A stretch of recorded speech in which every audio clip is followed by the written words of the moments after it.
¿Qué tal? Buenos días. Mi nombre es Daniel Zubich y lo que vamos a estudiar en este espacio de estructura de costos es la parte 2 de la clase de materia primas y materiales. Vamos a hablar acerca de la valuación de los materiales. Decimos que la evaluación de los materiales es la operación a través de la cual se determina el costo unitario, o sea, la tasación o el avalúo de los materiales que son consumidos en todo el proceso productivo y el de la existencia final.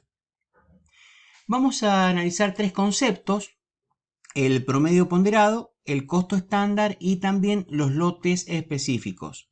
El promedio ponderado, decimos que al comprar una nueva partida de materiales, este se calcula como un promedio, teniendo en cuenta las partidas compradas anteriormente con el respectivo costos. Un ejemplo, vemos aquí, tenemos diferentes partidas de materia prima y materiales, como frascos, tapas y cajas de cartón. Vemos un costo de marzo, por ejemplo, y un costo de partida de abril. Entonces, el nuevo promedio ponderado es la sumatoria, en este caso, del precio o el costo que lo compramos en marzo y abril y lo dividimos por, lo sumamos y lo dividimos por 2. O sea, es el promedio de los dos costos anteriores. Ahora, el costo estándar es un concepto un poco distinto y se evalúan todos los materiales a costos estándares. Esto es un sistema que utiliza la contabilidad, puede ser también llamado costos normalizados o predeterminados, y son muy importantes a veces para ver cómo son las desviaciones con respecto a los costos de la empresa. Hemos supuesto, por ejemplo, en nuestro caso, hemos dolarizado porque se puede, diríamos, hablar de costos indexados porque estamos afectados con la inflación, pero supongamos que fueran en dólares para no desviarnos de la explicación de lo que es un costo normal o un costo de la industria, podemos también llamar. Vemos, por ejemplo, que en los costos de la partida de abril, los costos de tapas y cartón, supongamos que las tapas están a 19 centavos y, por ejemplo, bueno, y así las cajas de cartón en 59,7 dólares, que es el dolarizado de los elementos de marzo. Supongamos, por ejemplo, que en los años 2015, 2016, más o menos los costos eran iguales. O sea que siempre los costos eran parecidos a 90 centavos, 0,25, 0,60 en cada uno de los productos. Entonces vemos que eran años normales en donde los costos siempre eran iguales, estándares. Hubieron años excepcionales. Bueno, a lo mejor el año 2019, 2020 fueron años excepcionales. Bueno, vamos a excluir estos excepcionales y vamos a tomar como estándar o como normal. No es un promedio, sino que es lo relativo al costo real, tal vez porque están influenciados por niveles de producción estándar. Hay muchos costos, recordemos, unitarios que están determinados por las cantidades de producción, por los volúmenes de escala. O sea que influye también el nivel de producción en la determinación de los costos.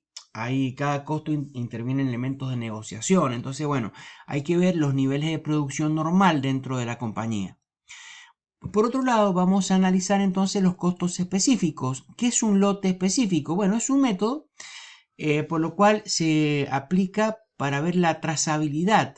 Entonces, bueno, se separan determinadas mercaderías que se compraron en diferentes momentos y se identifica cada lote, cada grupo, cada unidad de producto con un momento específico, una fecha de fabricación, una fecha de, diríamos, de logística o de envío, y se mantiene un grado de individualidad o de identificación con respecto a la materia prima cuando vino de origen y también relacionado al producto determinado. Entonces, cuando existe algún tipo de problema, supongamos que existe algún error en el producto terminado, uno puede identificar cuál es la partida de materiales y materia prima que intervinieron en la elaboración y seguir toda una trazabilidad en cuanto a la producción de ese producto y ver y detectar dónde está el error o el problema.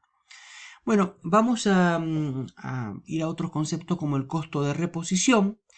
El costo de reposición podemos decir que es el costo que tienen la materia prima o material en el momento de la compra. O sea, cuánto me sale a mí si tengo que ir a comprar toda la mercadería que tengo en stock y tengo que ir a comprar todo esto. cuánto me sale a mí comprarla, cuál es el costo real de comprarla.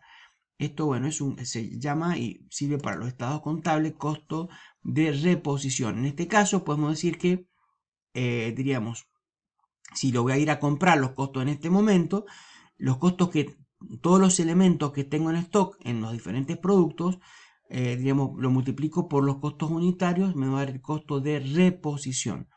Para entender bien la aplicación tenemos que compararlo con, bueno, cuánto me salieron, o sea, con el costo histórico.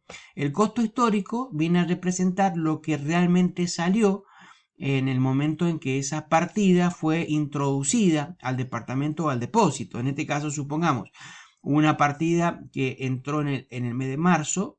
Bueno, obviamente que fue contabilizada con el costo histórico con los valores de marzo y tenemos todos los costos relacionados a cada uno de los materiales y materia prima de la partida de marzo.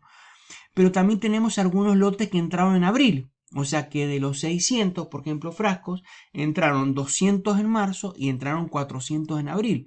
Entonces tenemos, fíjense, cuando en marzo los 200 valían 120, tal vez en abril valían 150. Si yo sumo todos los costos de marzo más los costos de abril, me va a dar el costo histórico o sumatoria total. Hay diferencia, fíjense que el monto del costo de reposición, que si yo tengo que ir a comprar los 600 frascos, me van a costar 99.000. Sin embargo, el costo histórico contabilizado es 84.000. Hay una variación. Entonces, bueno, el stock lo tengo. O sea, yo tengo los 600 frascos, pero me costaron 84.000 en la realidad. Y eso si los vendo, supongamos, o los voy a comprar, valen esos frascos 99.000. ¿Esto qué quiere decir? Que hay una diferencia entre el costo de reposición y el costo histórico. A esta diferencia le llamamos resultado de tenencia. En nuestro caso, por ejemplo, fueron 48.500 pesos. Entonces, el resultado de tenencia podemos decir que es la diferencia entre, digamos, yendo al stock de cada uno de los materiales que tenemos, ver cuál fue el costo histórico relacionado o mirando el costo de reposición. Vamos a tener esta diferencia entre costo de reposición menos el costo histórico, tenemos el resultado de tenencia. Bueno, vamos a analizar ahora otro concepto nuevo que es el material apartado o reservado. Decimos que este material apartado es el que se separa del resto para ser utilizado exclusivamente en un determinado proceso. O sea, sigue depositado en el almacén y se lo van a entregar al departamento en la medida en que lo vayan necesitando, pero está apartado, o sea, está muy cuidado. Vamos dentro de este concepto, podemos decir que tenemos la existencia mínima, que es el límite más bajo admitido en stock de material, por el cual por debajo de este límite se corre peligro para interferir en el normal desarrollo del proceso productivo. También vamos a hablar acerca de la disponibilidad neta, que representa la cantidad de material que a una fecha determinada es necesaria en el almacén, o sea, sin estar comprometida para ningún trabajo en particular. O sea, es decir, es la existencia que puede disponerse libremente para cualquier proceso.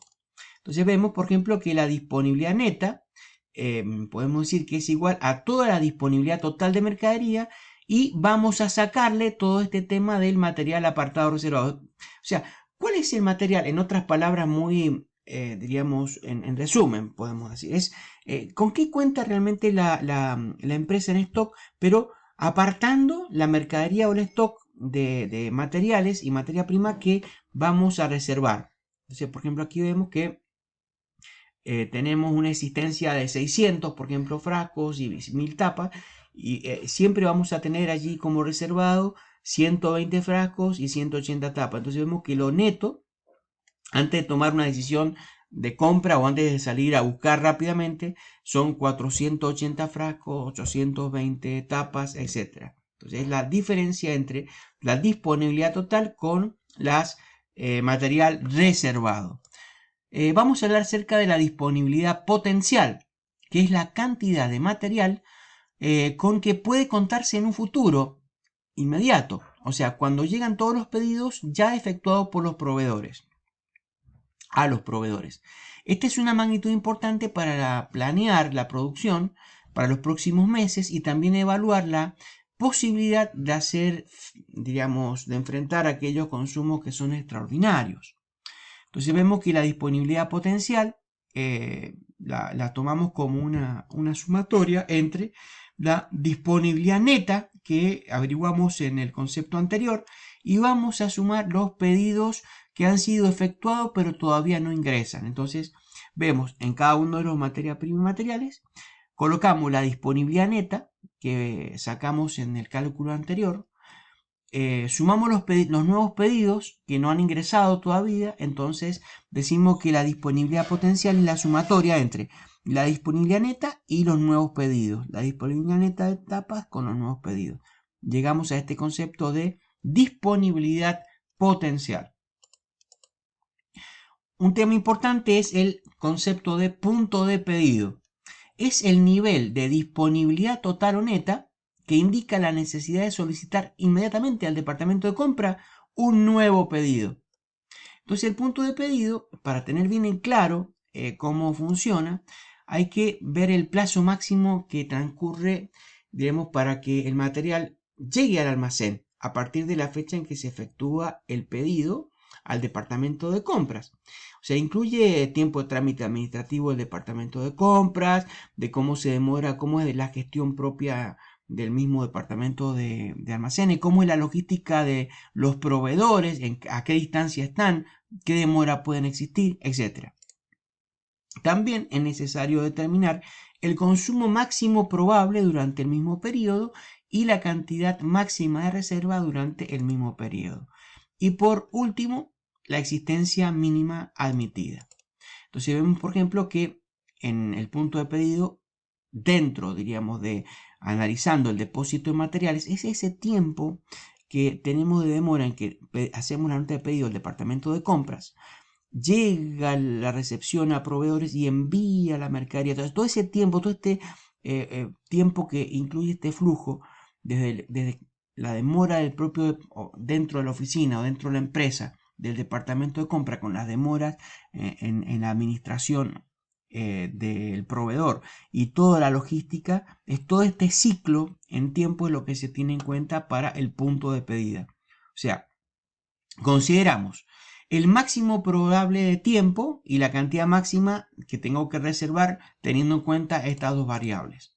Entonces decimos que este punto de pedido tenemos dos formas de verlo a través del punto de pedido de disponibilidad total y de disponibilidad neta. Entonces decimos, por ejemplo, que el punto de pedido total, fíjense, es la cantidad máxima de materiales que estamos en forma unitaria que necesitamos por día, lo multiplicamos por los días de demora máxima que tenemos en cuanto a la relación, diríamos, de la demora del proveedor y la demora administrativa que mencionamos, y esto nos va a dar esta multiplicación entre la cantidad máxima de material y los días de demora, nos da esta cantidad máxima de material. Le sumamos la existencia mínima y nos da el punto de pedido total.